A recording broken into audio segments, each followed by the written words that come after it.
What a way to start a new episode of a brand new season. It's season 11, it is episode 1. It is going to be our final season in the championship, whether we get promoted or not. We are going to be no longer in this league. We've got a lot of money. We've got a hell of a lot of money.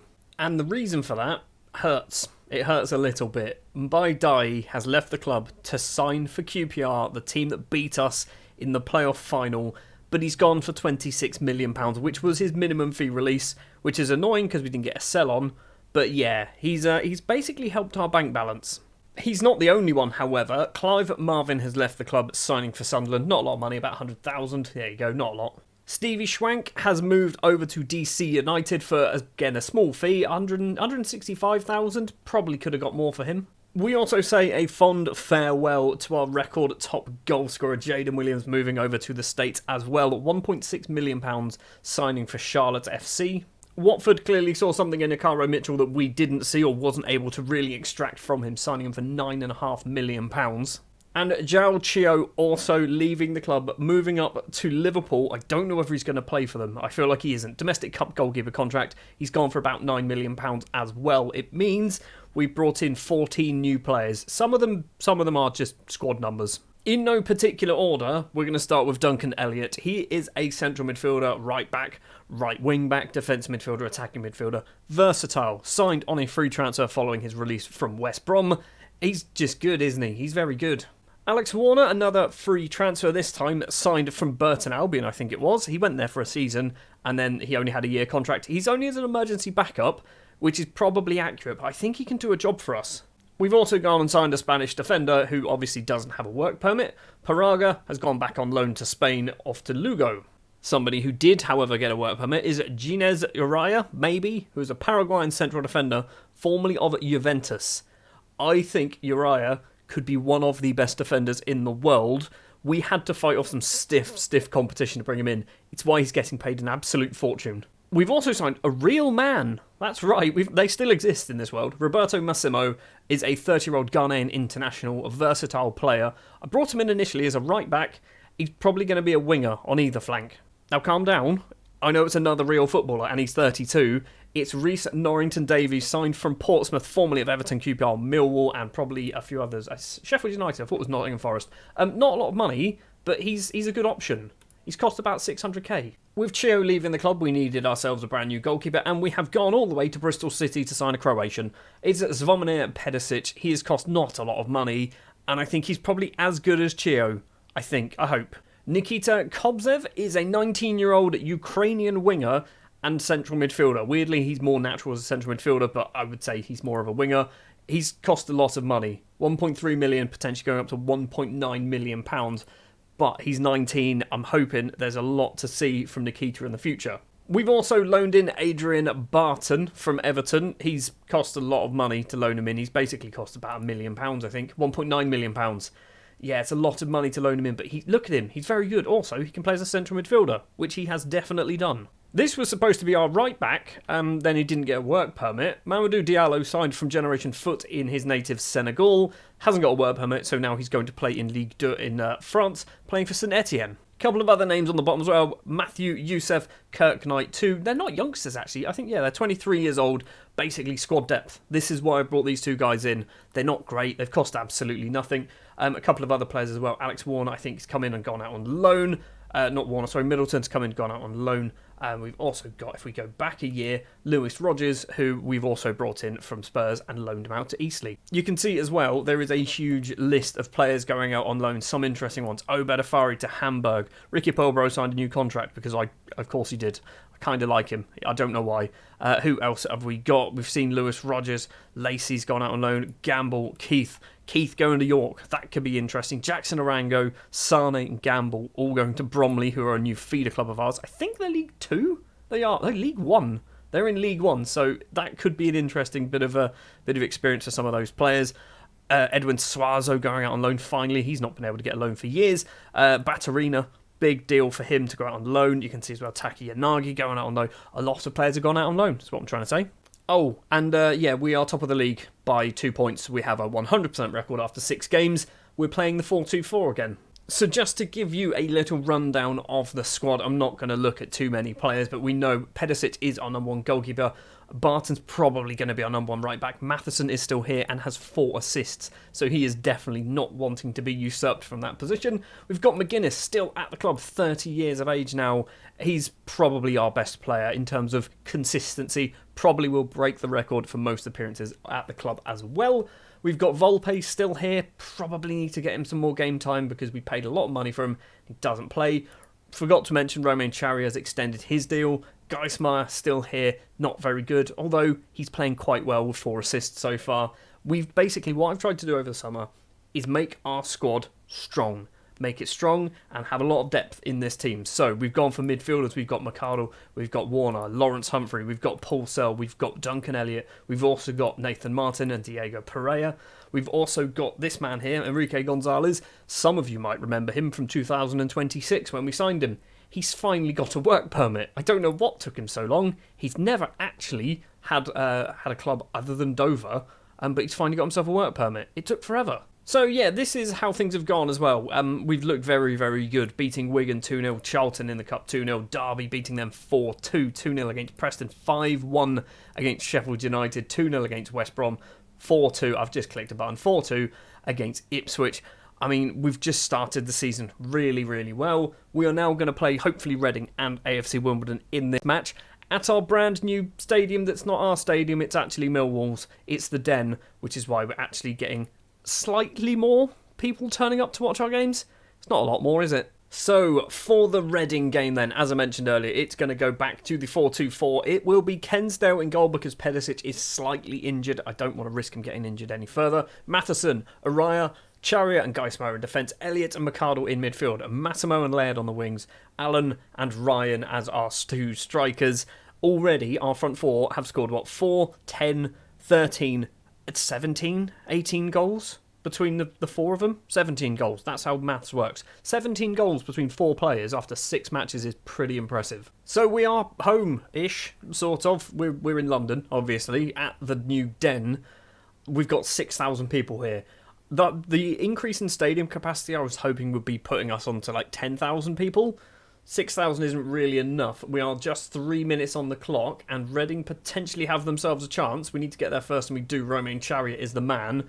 Charrier, by the way, we are paying a lot of money to have him on loan for another season. Matheson to Massimo, back to Uriah the Paraguayan, across to Charrier the Canadian. We've got a lot of Americans, north and south, playing for us. McArdle. Now Geismar on the left, back to McArdle, trying to pass our way through. Laird to Ryan, through ball. It's going to be Rory Allen, takes a couple of touches. It's a wonderful block by Tralhau. Good name, I like the name. It's a difficult name to say, but I like the name. Already after just 10 minutes, we've had 5 shots, 2 on target. 7 shots, 2 on target. Still no real highlights though. It's all the way back to Kensdale, our number 2 goalkeeper, who probably isn't good enough to be a number 2. But we don't really have much choice because the options for goalkeepers is pretty slim. Massimo's going to go for a run, plays it back to Elliott. Massimo again. 3 in front, through ball, finds Dean Laird, takes a touch, and yep, he tried to get that in the Dover goal. The one physically in Dover. I feel like the statement's kind of ruined now, I have to explain it. Charrier with a free kick. Geismar back to the Canadian. I mean, we do seem to like passing the ball through and then all of a sudden a quick break. And that's where things happen. Dean Laird, he's got no real support, plays it across to Allen. Allen's effort is not stopped by Ashby Hammond. Is that Tay? I think it's Tay Ashby Hammond. And Rory Allen makes it 1-0 to Dover. Is it going to be 7 out of 7? Ashby Hammond with a goal kick. We're still, halfway through the first half. Reading with the ball. Sanderson lumps it in towards Brennan in the middle, who controls it well.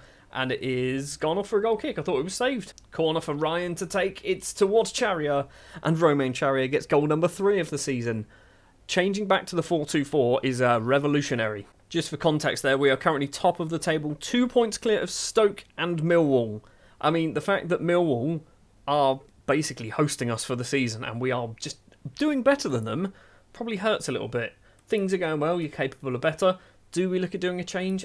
I don't see the point. Why would we? We're 2-0 up. 7 minutes into the second half and Reading possibly trying to find a way through for themselves on the left-hand side. Dale controls it, lumps it towards the goalkeeper. Kensdale, for some reason, didn't want to grab that. Doesn't matter though, does it? Because we've cleared it. Sibic finds Sanderson, forward for Ifadal, Kasumu. Sanderson again on the right-hand side. Dion Sanderson was a player who I was actually looking at trying to sign, and I was never going to be able to get him. Reading still trying to find that way through. Charia gets it clear. Ryan to McArdle. He's gone for a long kick upfield, finds Allen, takes a couple of touches, tries to tuck it under the goalkeeper and does successfully do so. It's 3-0.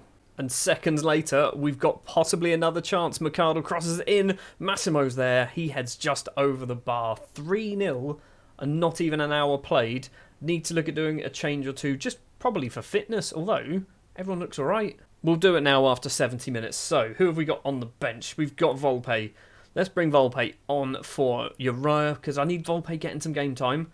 We've also got, I didn't really sort the subs bench out, which is normally what I do anyway. Right, we'll also do Kirk Knight coming on for Massimo. Even though I said Kirk Knight was one of those players that we brought in just for squad numbers, he's getting some game time as well. Kensdale with the ball in his own penalty area. To Charia, to Geismar, to Charia. Forward to Elliott, back to Kensdale. What are we doing, guys? We're just passing it around in our own penalty area. It's fine, as long as we don't lose the ball, which we just have done. And now Reading possibly get themselves a chance. Conte's on goal, plays it back, hits the defender, still have a chance, back to Kasumu, and it is underneath the goalkeeper. David Kasumu makes it 3-1, and Reading looking like, or thinking maybe, that they can get something back out of this, because Kasumu's just run into the net and grabbed the ball. Just seen Middlesbrough winning 6-1 against Norwich. What's going on there? And that's away from home, they're at Carrow Road. Reading with another chance, possibly. Matheson needs to get there, he doesn't bother. Hamilton to Tralhao. Now Fallon, back to Kasumu, the goal scorer. Tries to cross it to Sanderson, does manage to find Sanderson. Charia heads down to the goalkeeper. Right, let's try from here then, shall we? Kensdale's going for a run. We are, 13 minutes away from the full-time whistle. Charia to Kensdale to Volpe. Forward to Elliott, back to Volpe. What are we doing? What is this highlight? And then we're just going to kick it to a yellow shirt. Every time. Every time. We played so well off camera. To be fair, we played well so far in this game, but we have just conceded twice. Right, do we look at doing a change? I think we have to, don't we? We've got one left to go. It's going to be Matheson for Barton, because apparently Matheson was taking blame for that. Geismar also playing badly. Kensdale playing badly, but needs must when your number one goalkeeper is basically, he's got a tight groin, he's out for like 2 or 3 more days. Don't really want to risk him and injure him further for the rest of the season. Dean Laird with the ball for us, finds Ryan on the left, goes for a little run. One of our Canadians, can he get that cross in? He's managed to find McArdle, and Ryan McArdle makes it 4-2. Storm has been weathered, back in front with 4 minutes left to play. I'm happy with that. 21 points after 7 games, 21 out of 21. There's still another chance possibly going Reading's way. Let's just hope that works. This isn't good. We are 40 seconds over, and Reading have themselves a highlight. It's 4-3, guys. We had this game wrapped up before like 25 minutes, and now Reading have themselves a chance to possibly steal an equaliser, and they have done. Are you joking me? Are you actually joking me? The flag's up. The flag's gone up. It's not going to count. Was that Mika Hamilton as well? A player who I signed for Swansea. He was miles offside. Miles offside. Doesn't matter. Full-time whistle, please.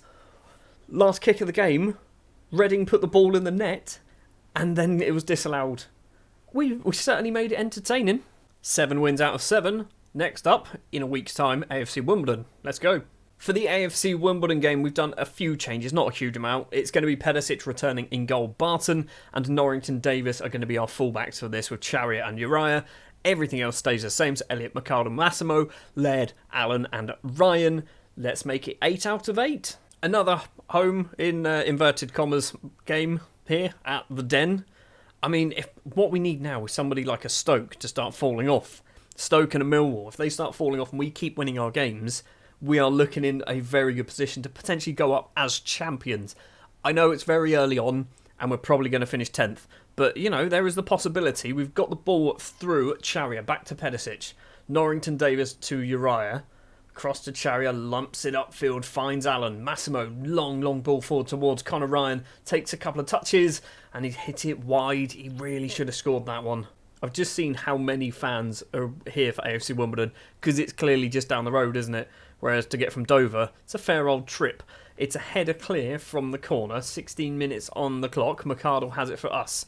To Uriah, Norrington Davis. Now Ryan again. McArdle, lots of space. Plays it on the ground. Not the right ball, my friend. And AFC Wimbledon can clear. Perkins to Evans. Getting forced backwards. That was what I was trying to say. Chariot has it for us. Now Elliott. Massimo running on the right-hand side is Barton. The Everton loanee in towards the penalty area. He's just passed it straight to one of their players.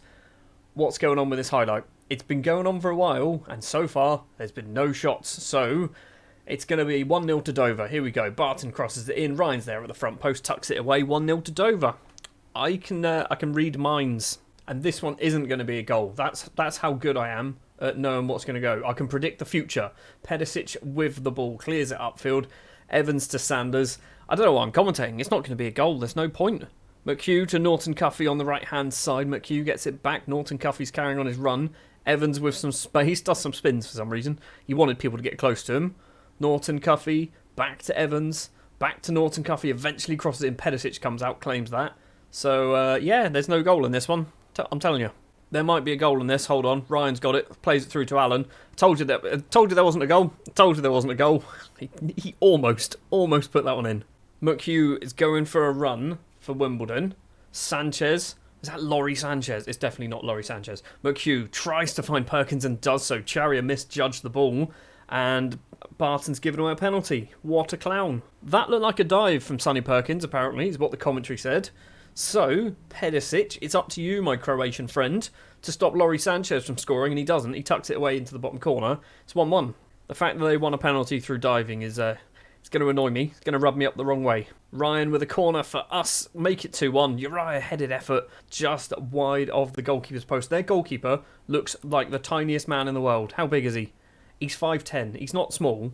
Compared to me, he's certainly not small. But for a goalkeeper, 5'10 is very small, isn't it? Approaching half-time and possibly a chance, maybe, McArdle to Barton on the right. He needs to make amends and get an assist or a goal, ideally. Barton to Massimo, lots of space, plays it back to Barton, plays it on the ground. Massimo again on the floor, finds Dean Laird at the back post, and Dean Laird gets goal number 7 of the season.